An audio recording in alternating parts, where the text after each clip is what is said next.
thank you for that warm introduction and a very generous one, I might add. What a phenomenal day this has been. Inspiring speakers, amazing networking. Thank you, Naina, and your team for inviting us here today and being such gracious hosts.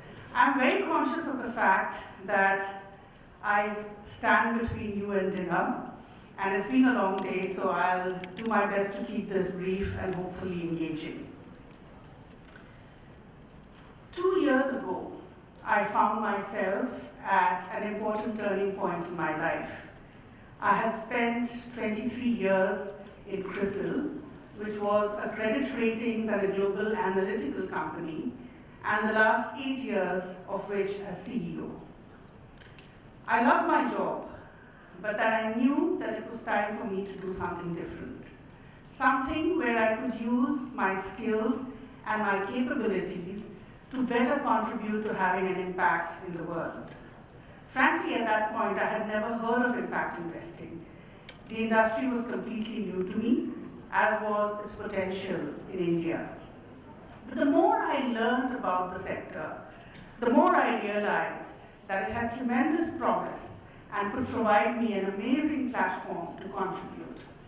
And Omidyar Network in particular, with its unique model of providing grants to nonprofits on the one hand, and early stage equity to social entrepreneurs on the other hand, provided an unparalleled platform to contribute to sector level change.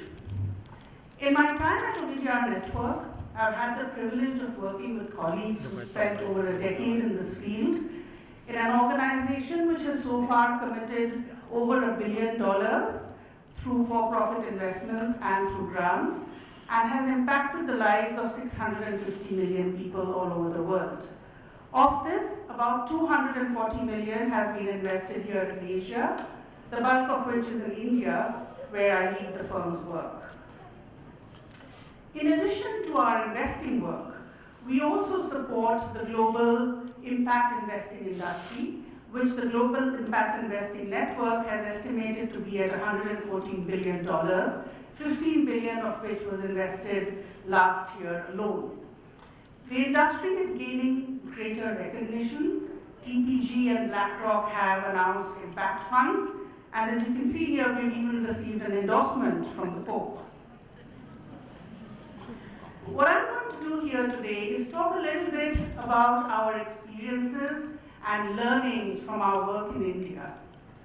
India today has emerged as a global hub for social innovation and impact investing, thanks mainly to 3 key drivers.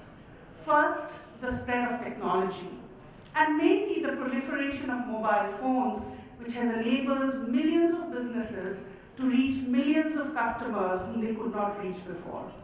Second, while we still have a long way to go in India, never before has the ecosystem for entrepreneurship been as favorable or conducive as it is today.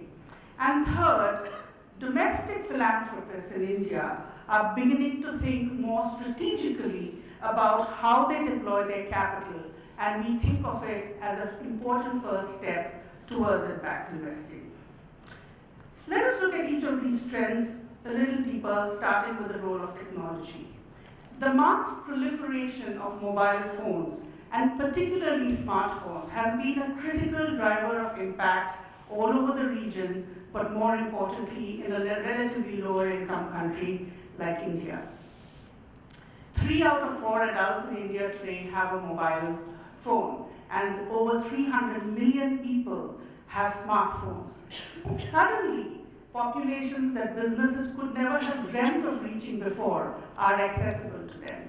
And as a result, we have seen a huge spurt in people accessing basic products and services through their mobile phones, be it education, be it healthcare, transportation, financial services, and things like job platforms. All these are new developments which have happened in India over the last few years.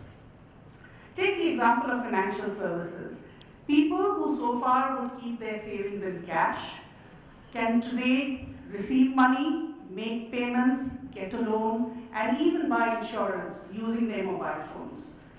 Or think about small businesses, like a small bakery, or a kirana convenience store, or small clothing shops. Most small businesses in India change their telephone numbers very frequently, and about 70% of them don't even have a website.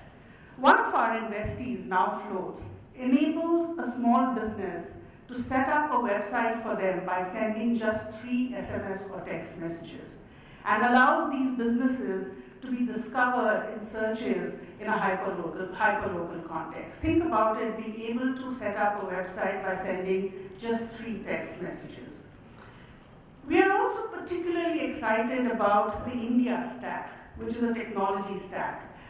When we refer to a technology stack, we mean an innovative idea which has beneath it several technology platforms that complement each other but come together in unique ways to create something new.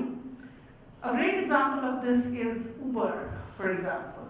Underlying Uber, you have your smartphone, you have the mobile phone infrastructure, you have the public address databases, and you have the GPS systems. In this case, what the India stack is building upon is a unique digital biometric identity that over 1 billion people in India have acquired over the last decade.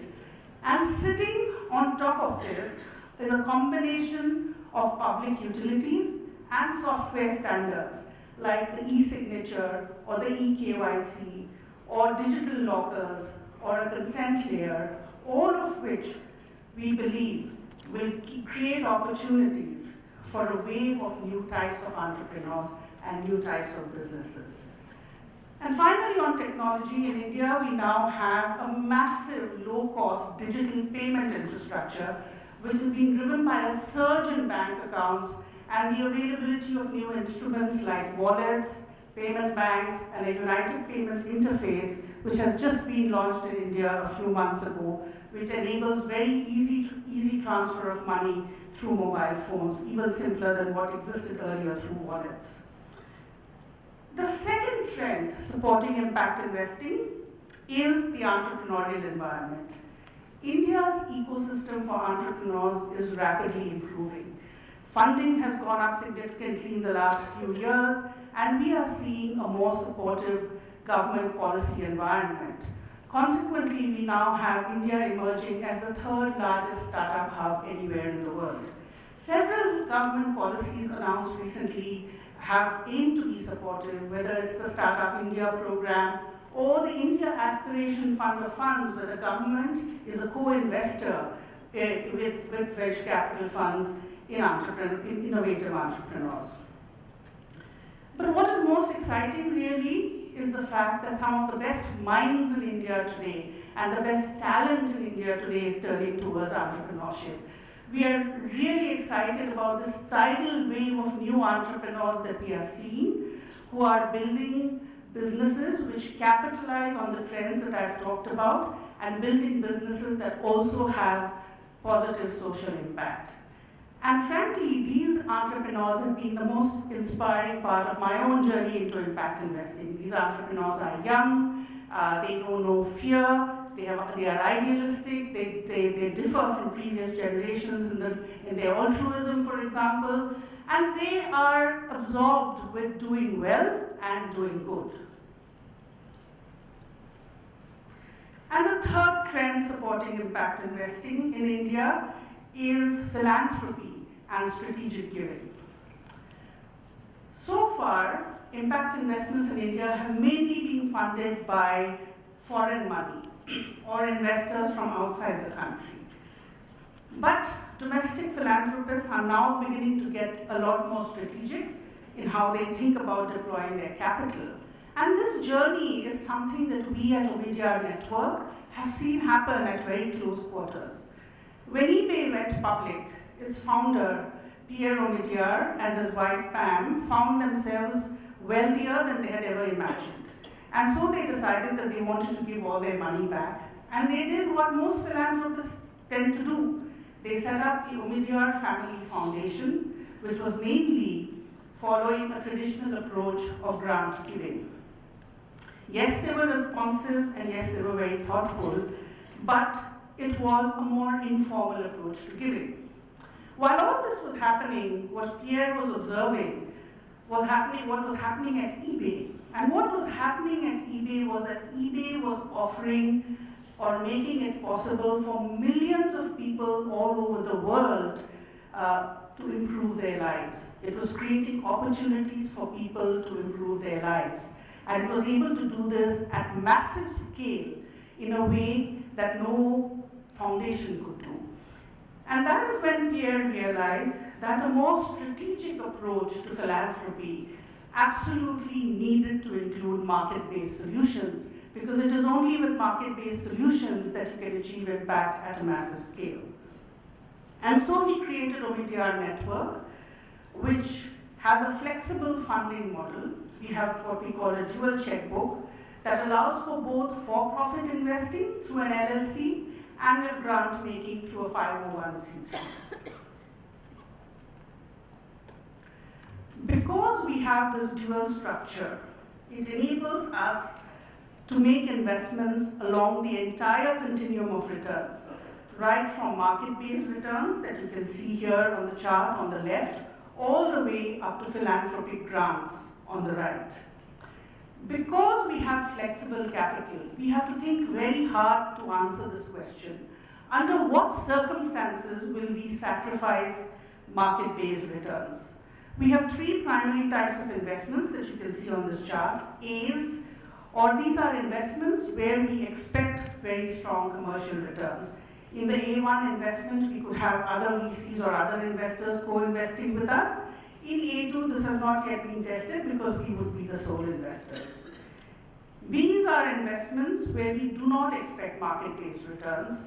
And C are charitable grants, which are broken down further into three categories, depending on the level of sustainability that we expect the grantee to achieve. Now, for a B investment, where we do not expect a market-based return, we require the investee to actually have a market level or a sector level impact. That is to say, it needs to create a positive social impact that goes beyond its direct customers and impact the industry as a whole. And it could be impacting the industry as a whole by creating sector-level infrastructure, for example, or influencing a policy debate in that sector. This sector-level influence is a key strategic decision for us while deciding to make investments in firms that we believe will give us returns which are lower than market-based returns. Getting more strategic, therefore, about how you give and what tools you deploy is an important first step. And that is something that many philanthropists in India are now starting to make. The number of people who gave away more than $1.5 million has doubled in the last 4 years in India. However, most of it tends to be mainly grants. But we see that as an opportunity to educate people and philanthropists how to better align their values with their capital and look at incorporating into their philanthropic strategy making investments in for-profit organizations as well. Finally, in closing, I wanted to share a few lessons that we've learned in our journey of over a decade in this field. Our first learning is that accelerating the development of an entire sector can impact many more lives than any one single firm can. To transform an entire sector, what is needed is not just to develop market innovators in the sector, but also to drive infrastructure development for that particular sector, and if needed, bring about policy changes or policy reform in the sector. In order to do this, it is important to be able to deploy capital flexibly. Therefore, where it is a policy organization or where it is sector-level infrastructure, we will give a grant. But if there's a market innovation involved, we will fund a for-profit entrepreneur. Second lesson, frugal innovation. We've also learned that in a relatively low-income country like India, it is extremely important to keep the cost of products and services very low through frugal innovation in order to enable businesses to access larger number of customers, to adapt more flexibly, and ultimately achieve scale. The third is the issue of talent. I talked about India's best and brightest going into entrepreneurship these days, and that is true.